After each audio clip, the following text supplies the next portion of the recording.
los cuales sufrirán pena de eterna perdición, excluidos de la presencia del Señor y de la gloria de su poder, cuando venga en aquel día para ser glorificado en sus santos y ser admirado en todos los que creyeron, por cuanto nuestro testimonio ha sido creído entre vosotros.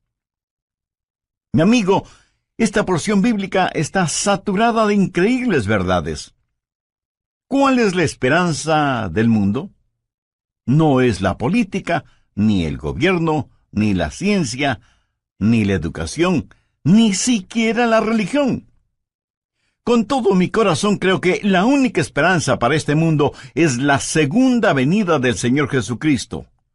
¡Qué glorioso será el día de su segunda venida, cuando será coronado como Rey de Reyes y Señor de Señores! En la actualidad su señorío está encubierto. Más bien yo diría que está siendo ignorado. Cuando Él vino la primera vez, vino como el humilde nazareno. Cuando venga por segunda vez, vendrá como Rey, como Señor, y vendrá para ser glorificado y admirado por sus santos. Aquel que fue despreciado, ridiculizado, golpeado, flagelado, coronado con espinas, clavado en una cruz y enterrado en una tumba ajena, es el que vendrá por segunda vez. Y aunque su segunda venida será horrorosa para sus enemigos, será un día de gloria para sus hijos y sus hijas. Los santos de todas las edades, al pensar en su segunda venida, no dejaron de orar: «Ven pronto, Señor Jesús». En el verso 7 leemos: «Cuando se manifieste el Señor Jesucristo». Note que el apóstol no dice «si es que», sino que dice «cuándo», no como pregunta, sino como confirmación. Ahora, ¿cuándo será eso? Jesús regresará en el momento preciso. La Biblia dice que Jesús vino la primera vez en el cumplimiento del tiempo. Ni un minuto antes ni un minuto después. De la misma manera, su segunda venida será a tiempo. Busque Malaquías 4:2. Mas a vosotros los que teméis mi nombre, nacerá el sol de justicia, y en sus alas traerá salvación. Déjeme decirle algo acerca de este sol de justicia. Usted no puede ni acelerar ni detener la salida del sol, ¿verdad? Pues así será la segunda venida del Señor. No podemos ni acelerarla ni detenerla, pero un día Él vendrá nuevamente. Abrirá la cortina de la mañana y alumbrará al mundo con la adorada luz de su segunda venida. Piense conmigo en lo maravilloso de esa mañana. Mire el verso 10 de 2 Tesalonicenses 1. Cuando venga en aquel día para ser glorificado en sus santos.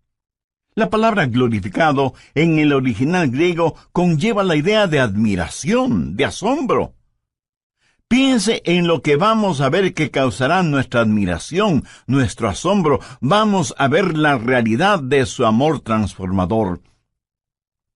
Aquellos que fueron necios y odiaron a Dios serán conquistados por su soberano amor. Aquellos que fueron ciegos espirituales, sus ojos serán abiertos al glorioso esplendor del Evangelio del Señor Jesucristo. Los que estaban esclavizados por los demonios de la lujuria sexual, o el licor, o las drogas, o lo que sea, serán liberados y justificados. Veremos a todos los santos de Dios resucitar con cuerpos glorificados, cuerpos como el del Señor Jesús. Y lo veremos como rey, como profeta, como sacerdote. Y no habrá vestigio de pecado en nosotros. De todas estas cosas nos admiraremos y asombraremos cuando Jesús venga por segunda vez. Pero no solo nos maravillaremos de su amor transformador, sino que también de su gracia salvadora. Pablo les dice a los tesalonicenses: cuando venga en aquel día para ser glorificado en sus santos y ser admirado en todos los que creyeron. ¿Qué es lo que nos capacita para ser arrebatados y transformados de esta manera? no por nada de bueno que hayamos hecho, sino como la Biblia lo dice tan sencilla pero sublimemente, por haber creído en el Señor Jesucristo.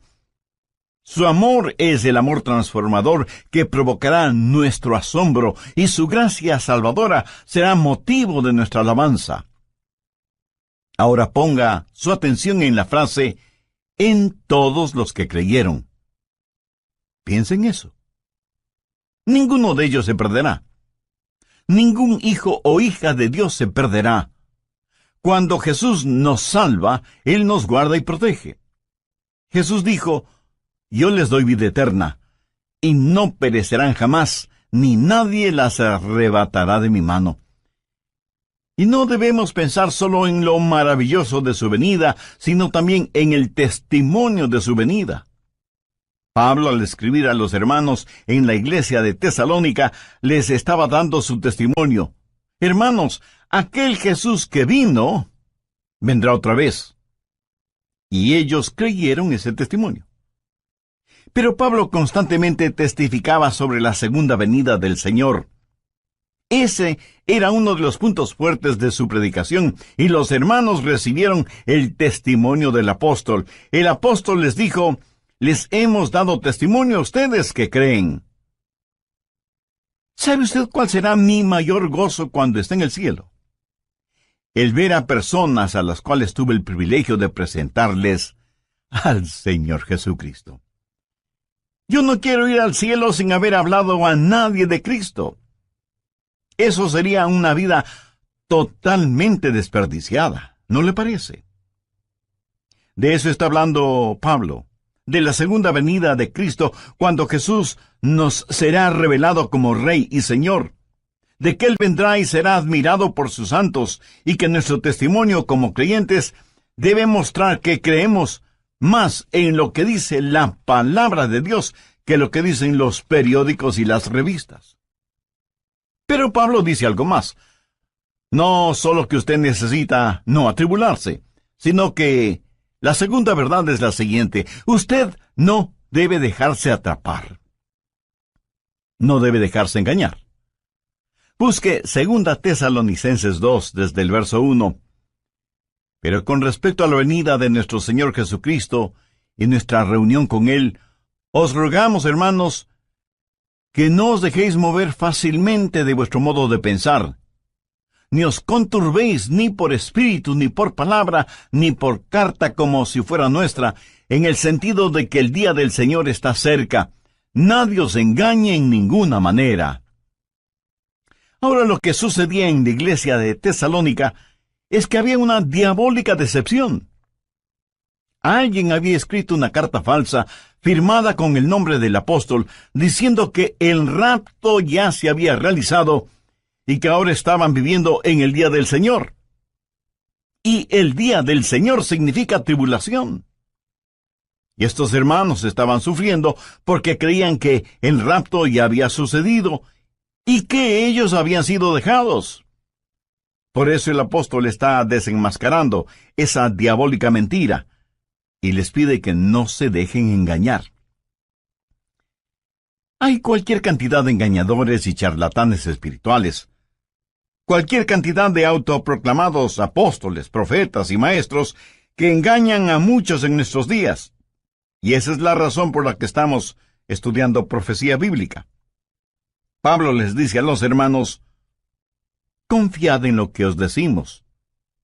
No se atribulen, no se dejen atrapar, no se dejen engañar, no se dejen engañar por nadie de ninguna manera. Y comienza a decir lo que va a suceder para que lo sepamos. ¿Y qué es lo que debemos esperar?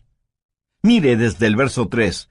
Nadie os engañe de ninguna manera, porque no vendrá sin que antes venga la apostasía, y se manifieste el hombre de pecado, el hijo de perdición, el cual se opone y se levanta contra todo lo que se llama Dios o es objeto de culto, tanto que se sienta en el templo de Dios como Dios, haciéndose pasar por Dios. ¿No os acordáis que cuando yo estaba todavía con vosotros, os decía esto? Aquí Pablo comienza a hablar de la venida del anticristo llamado también la bestia, el hombre de pecado, el malvado, el hijo de perdición, y el juicio de Dios viene sobre él. Y Pablo dice que para que el día del Señor se haga realidad, primero tiene que darse la apostasía, y luego vendrá el anticristo, a quien el apóstol lo llama el hombre de pecado. ¿Hay o habrá un hombre tan depravado que la Biblia lo identifica como el hombre de pecado? Actualmente estamos viendo cuán lejos ha ido la raza humana. Comenzó con el pecado del hombre y terminará con el hombre de pecado. Este hombre será la esencia misma del mal, la encarnación de la maldad, la perversidad en forma humana. Será el diablo luciendo ropaje humano. En Apocalipsis 13 se lo identifica como la bestia, que vendrá pretendiendo ser el Cristo, pero solo será un Cristo falsificado. Jesús dijo: el que me ha visto a mí, ha visto al Padre. Cuando el anticristo, la bestia, el hijo de perdición, el hombre de pecado, venga, dirá igualmente: el que me ha visto a mí, ha visto a mi Padre, porque será la encarnación de Satanás. ¿Y qué es lo que él va a hacer? Mire el verso 4. Se opone y se levanta contra todo lo que se llama Dios o es objeto de culto, tanto que se sienta en el templo de Dios como Dios, haciéndose pasar por Dios. La suprema ambición del diablo es el ser adorado. Mire lo que él dijo en Isaías 14:14. Y seré semejante al Altísimo. ¿Lo ve? Satanás quiere recibir adoración. Por eso se opone a Dios y a todo lo que tiene que ver con Dios, y hasta llegará a sentarse en el templo como si fuera Dios. De paso, quiero decir que esto revela que el templo de Jerusalén será reconstruido. La Biblia enseña que vendrá un tiempo de apostasía, de desviarse completamente de la palabra de Dios, y que durante ese tiempo el hombre de pecado, la bestia, el anticristo, será revelado. Por eso Pablo dice en 2 Tesalonicenses 2:3, nadie os engañe en ninguna manera, porque no vendrá sin que antes venga la apostasía y se manifieste el hombre de pecado, el hijo de perdición. Aquí la palabra manifieste literalmente significa que va a ser expuesto, se va a quitar el velo o cortina que lo oculta. Ahora, si el rapto está cercano, eso quiere decir que el anticristo está ya vivo y presente en algún lugar de nuestro planeta Tierra, y está esperando el momento oportuno para darse a conocer, para quitarse el disfraz. El apóstol Pablo dice claramente que ya está en nuestro mundo el espíritu del anticristo. Anote 2 Tesalonicenses 2, los versos 6 y 7. Y ahora vosotros sabéis lo que lo detiene, a fin de que a su debido tiempo se manifieste. Porque ya está en acción el misterio de la iniquidad, solo que hay quien al presente lo detiene, hasta que él a su vez sea quitado de en medio. Aquí se habla del poder que restringe al diablo. Pablo dice que existe en el mundo un espíritu de iniquidad, y por eso es que la maldad es tan prevalente en nuestros días. Estuvo presente en la época de Pablo, tanto como lo está presente en nuestra época. Estamos enfrentando seres espirituales de maldad que están bien organizados, son inteligentes, invisibles, incansables. La Biblia los identifica como el misterio de iniquidad. Es una conspiración diabólica que se hará más fuerte en los últimos días, liderada por el anticristo. Sin embargo, la Biblia dice que esta conspiración está siendo detenida, restringida. Mire nuevamente el verso 7, porque ya está en acción el misterio de la iniquidad, solo que hay quien al presente lo detiene, hasta que él a su vez sea quitado de en medio. ¿Quién es el que restringe a Satanás? Verá, Satanás no puede hacer todo lo que hoy quiere hacer, pero que un día sí lo hará. Hay alguien que detiene a ese anticristo, a este superhombre de Satanás, para que no haga todo lo que quisiera hacer este mismo momento. ¿Quién tiene ese poder para restringir las actividades de Satanás? Es el Espíritu Santo, cuyo ministerio es el ayudar a los santos. Pero no solo eso, sino que también debe restringir a Satanás. Así que el ministerio del Espíritu Santo es doble: ayudar a los santos y restringir la obra del diablo. Cuando el rapto se haga una realidad y los creyentes sean arrebatados para encontrarse con el Señor Jesús en el aire, el Espíritu Santo que vive en nosotros será quitado del camino. Verá, la genuina iglesia cristiana ahora mismo, llena del Espíritu Santo, es el gran obstáculo en la supercarretera de Satanás. Al diablo le encantaría ver desaparecer la iglesia. El diablo quisiera detener la difusión de mensajes como este que le estoy entregando ahora mismo. Satanás estaría feliz si nosotros, hijos e hijas de Dios, juntamente con nuestras oraciones y el Espíritu Santo, no estuviéramos en su camino, porque le somos un impedimento para sus planes. La iglesia, llena del Espíritu Santo, es la fuerza que restringe la obra de Satanás en el mundo. Y si usted cree con toda razón que hay extrema maldad en el mundo, imagínese lo que sería y lo que será cuando el Espíritu Santo y la iglesia sean quitados del mundo. ¿Está usted lleno del Espíritu Santo? Lo estará si tiene a Cristo en su vida.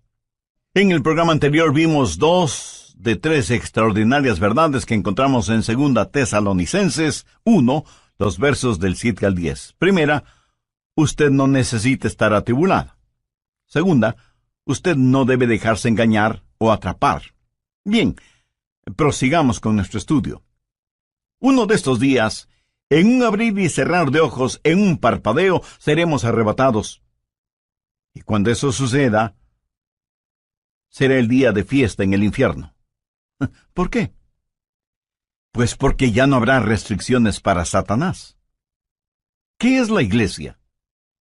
La iglesia es sal y luz. ¿Qué es lo que hace la sal? Bueno, hace varias cosas: purifica, conserva, descontamina, pero también pica, quema e irrita. Somos la sal de la tierra y cuando la sal sea quitada, comenzará el proceso de purificación. También somos la luz del mundo. Cuando esa luz sea quitada, las tinieblas cubrirán el mundo. Y cuando el Espíritu Santo que mora en cada creyente que forma el cuerpo de Cristo, que es la iglesia, sea quitado, en ese momento habrá fiesta en el infierno, porque ya no habrá quien restrinja sus actividades. De todas maneras y por lo general, los incrédulos no tienen ninguna simpatía por nosotros, los creyentes. Piensan que somos raros, necios, testarudos. Piensan que impedimos el avance del progreso, que actuamos a la antigua frente a los avances de la sociedad moderna, que defendemos reglas éticas, morales y espirituales que ya son obsoletas, y así por el estilo. Por eso los incrédulos no tienen ninguna simpatía por nosotros, los creyentes en el Señor Jesucristo. Pero uno de estos días abandonaremos este planeta. Ya no estaremos aquí. Uno de estos días el Espíritu Santo dejará de ejercitar su poder para restringir, y entonces nada impedirá que el turbulento diluvio de la maldad cubra toda la tierra. Ese es el tiempo que la Biblia lo identifica como la gran tribulación. Pablo les dijo a los tesalonicenses que no deben sentirse atribulados, que confíen en sus enseñanzas y que el día del Señor estaba cerca. Pero también les pidió que no se dejen engañar con cartas falsas o por charlatanes que mentían acerca de la segunda venida del Señor, y que el tiempo de la tribulación todavía no había llegado. La tribulación tendrá lugar después del rapto de la iglesia, después de la apostasía, después de que se manifieste el hombre de pecado, el hijo de perdición, el anticristo. Cuando usted entienda lo que el anticristo puede hacer, y lo hará, dará gracias a Dios por el ministerio del Espíritu Santo que restringe la actividad diabólica. El anticristo será el diablo encarnado. Ahora escúcheme atentamente. El anticristo será un gran genio intelectual. Su autoridad será sobrecogedora. Su odio hacia quienes no están con él será extraordinario. Sus técnicas manipuladoras serán incomparables. Los hombres estarán listos a dar la vida por él. Las mujeres se desmayarán a sus pies y los niños pronunciarán su nombre como si fuera una alabanza. Y se presentará como un gran líder mundial. Él será parte del plan maestro de Satanás, que convertirá a este mundo en un enorme campo de concentración en donde los seres humanos, todos los seres humanos serán numerados. Este número, esta marca, será lo único que permitirá a hombres y mujeres el comprar o el vender. Él será el sumum de los Atilas, los Hitlers, los Stalins, los Idi Amins, los Saddam Husseins, que han existido y que existirán. Piense, la maldad de todos ellos, en un solo hombre. Por eso la Biblia lo identifica como el hombre de pecado. Tendrá registrados a todos los seres humanos en una supercomputadora y bajo un régimen del cual no podrán escapar. Y mientras más las máquinas actúan como hombres y más los hombres actúan como máquinas, será evidente la gran tribulación. Habrá días de tortura y de terror, y quienes no hayan recibido al Señor Jesucristo como Salvador antes de la tribulación, creerán todas las mentiras del anticristo. Veamos 2 Tesalonicenses 2, los versos 11 y 12. Por esto Dios les envía un poder engañoso, para que crean la mentira, a fin de que sean condenados todos los que no creyeron a la verdad, sino que se complacieron en la injusticia. Resumamos un poco lo estudiado hasta este momento. Primero, usted no necesita estar atribulado. Segundo, usted no debe dejarse atrapar o engañar. Tercero, usted no debe abatirse o desanimarse. Mire lo que dice el verso 8. Y entonces se manifestará aquel inicuo a quien el Señor matará con el espíritu de su boca y destruirá con el resplandor de su venida. Note que aquel inicuo específicamente se refiere a una persona, a un hombre, y es a este inicuo al que el Señor destruirá.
Tal vez alguien me pregunte, pastor, ¿qué significa eso de el Señor matará con el espíritu de su boca?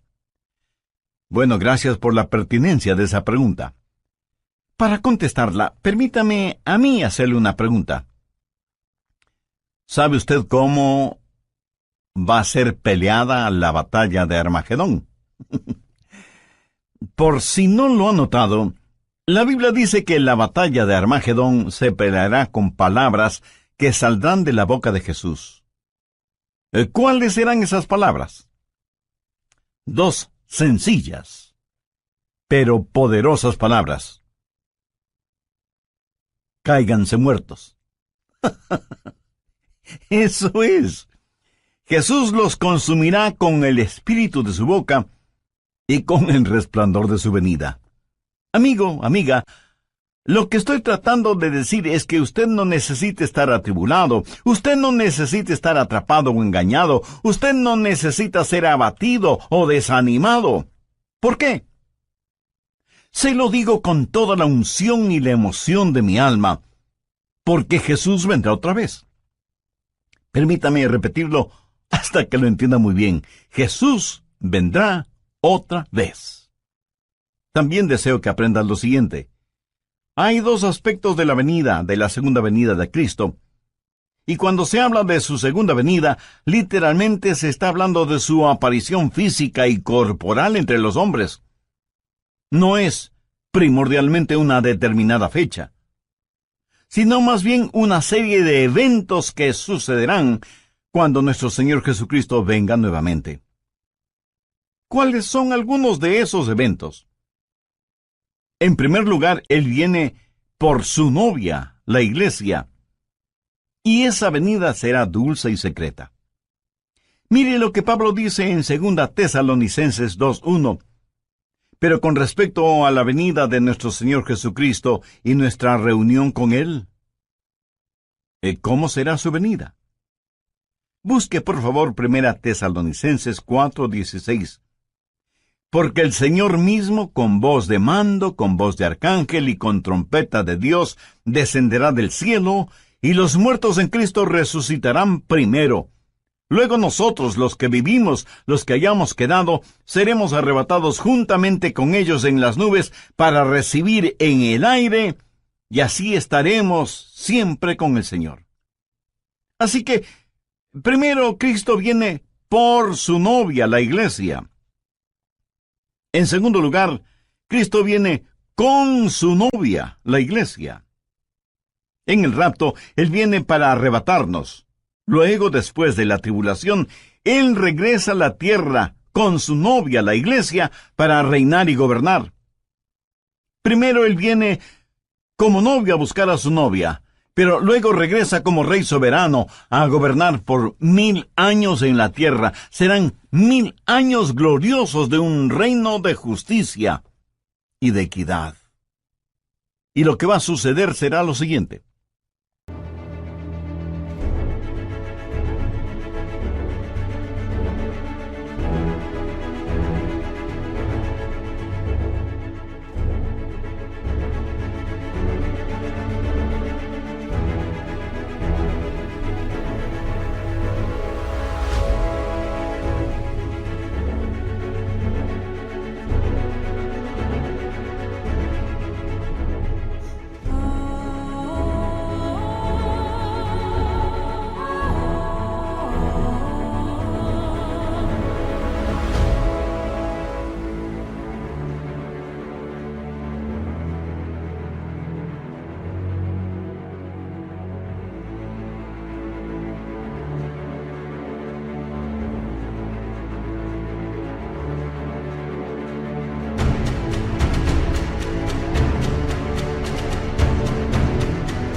El Señor Jesucristo destruirá al anticristo. Jesús vendrá en toda su majestad. El anticristo tiene un número, el 666, la marca de la bestia, y querrá que todos los seres humanos la tengan. Usted sabe que el número perfecto es el 7. Y en ese sentido, el 777 es el número de Jesús. Ahora, teniendo esto en cuenta, note cómo voy a leer 2 Tesalonicenses 2:8. Entonces se manifestará aquel inicuo, o sea, el 666, a quien el Señor, o sea, el 777, matará con el espíritu de su boca y destruirá con el resplandor de su venida. ¿No le parece eso extraordinario? Cuando Jesús vino la primera vez, vino para sufrir, padecer y morir por nosotros. Cuando Él venga la segunda vez, vendrá para reinar en poder. Cuando vino la primera vez, le pusieron una corona de espinas. Cuando venga por segunda vez, lucirá su brillante corona de gloria. Cuando vino la primera vez, vino para morir en lugar de los pecadores. Cuando venga por segunda vez, será para ejecutar el juicio sobre los pecadores no salvos, porque Jesús es tanto Salvador como juez. Él mismo dijo, el Padre a nadie juzga, sino que todo el juicio dio al Hijo. La primera vez que vino para buscar y salvar aquello que se había perdido.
Cuando regrese, de acuerdo a lo que la Biblia dice, vendrá como llama de fuego para dar retribución a los que no conocieron a Dios, ni obedecen el Evangelio de nuestro Señor Jesucristo. Cuando Jesús vino por primera vez, vino en forma absolutamente humilde.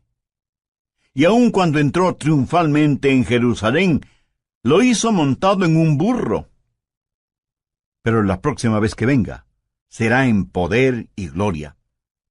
La primera vez los hombres le rechazaron, pero la segunda vez se cumplirá lo que ya está escrito. Vivo yo, dice el Señor, que ante mí se doblará toda rodilla y toda lengua confesará a Dios. ¿Qué hemos aprendido de las Escrituras hoy? Espero que por lo menos 3 cosas. No necesitamos estar atribulados, ni atrapados, ni abatidos. Ahora escúcheme. Si yo no conociera la Biblia, si no supiera nada de profecía bíblica, si no entendiera quién es Jesús y cuál es el plan de Dios para nosotros, le puedo asegurar que sería el pesimista más grande del mundo.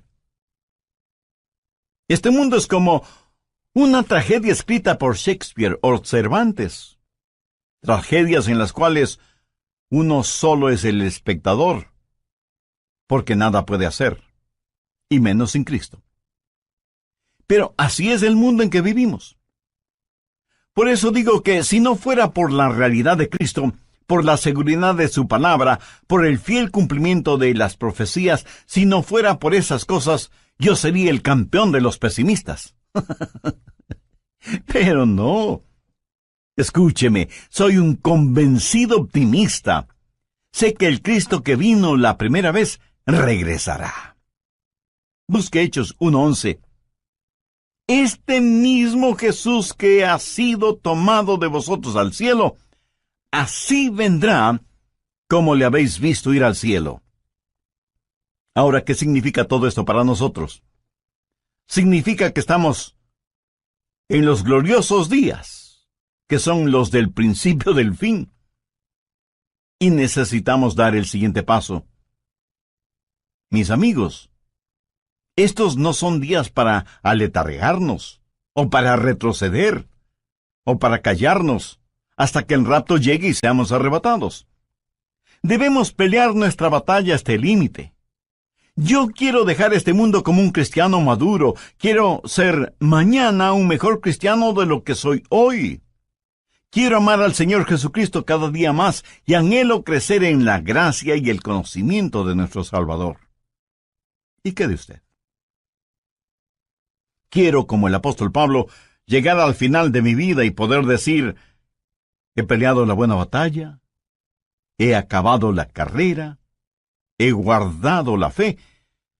Por lo demás me está guardada la corona de justicia, la cual me dará el Señor juez justo en aquel día, y no solo a mí, sino también a todos los que aman su venida. ¿Lo notó? El gran apóstol Pablo, al final de su vida, dijo que continuaba subiendo y subiendo. ¿Qué significa esto? Que hay un factor de intercesión. Si Jesús regresa, debemos estar orando por los nuestros que aún no conocen al Señor como Salvador. Debemos alcanzar a cuantos podamos y prepararles para el rapto. Debemos ganar almas para Cristo. Así que, no tenemos solo un factor de intercesión, sino también el factor de ganar almas, de decirle a la gente acerca de Jesús. Debemos tener compasión por las almas que se pierden sin Jesucristo, así como también Él tuvo compasión por nosotros. Y hay además el factor preparación. Usted debe sumergirse en las verdades de la Biblia. Este mundo es tan vil y corrompido, y usted necesita defender y enseñar a sus hijos, a sus nietos. Atesore las profecías bíblicas en su corazón y compártalas en su hogar con sus seres amados, y afuera con los vecinos, y en la oficina con sus amigos. Prepárelos para lo que vendrá sobre este asunto.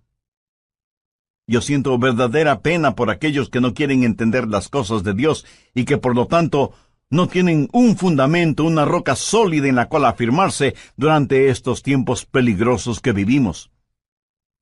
Y finalmente, tenemos el factor del consuelo. Gracias a Dios que podemos decir: ven pronto, Señor Jesús. Ahora, si a usted le molesta la realidad del regreso del Señor Jesucristo, eso quiere decir que usted ama las cosas que este mundo ofrece, y consecuentemente no ama a Jesús.